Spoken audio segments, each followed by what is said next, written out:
I know that the Philippines is bracing for a hazardous eruption. Just how prepared is the country for that?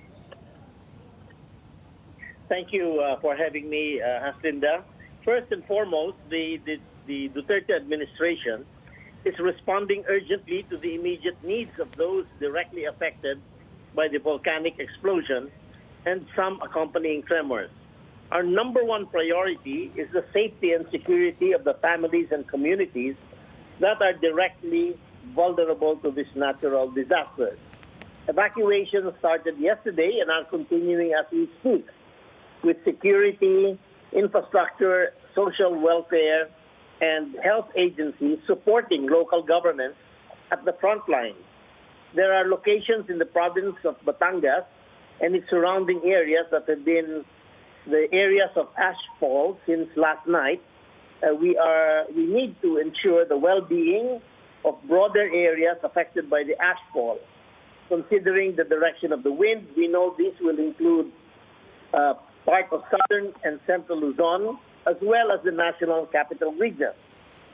As of this morning, more than 2,500... Yes. Secretary Dominguez, it may be too early to assess the cost of the damage. I mean, do you have any estimates out there? Are you concerned that it may perhaps weigh on growth for the year?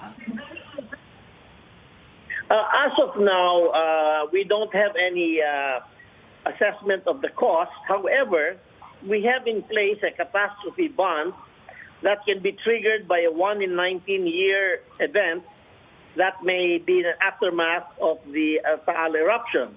This 1-in-19 million year corresponds to a modeled loss of about 11 billion pesos. This loss would be similar to what was lost in the 1990 Luzon earthquake. So we are well prepared financially to handle any fallout and damage from this eruption. Secretary, it's Rashad in Hong Kong. Give us a sense of how much money you're putting aside at the moment for the emergency that, of course, this has created. We have at least $50 million already set aside, but we don't believe,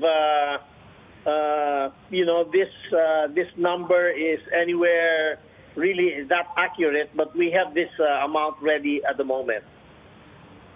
Secretary, what about the human cost? That's fundamental here. What are you hearing on the ground at the moment about loss of life? Also, of course, displacement of people here. These are all terrific individual stories, if you will.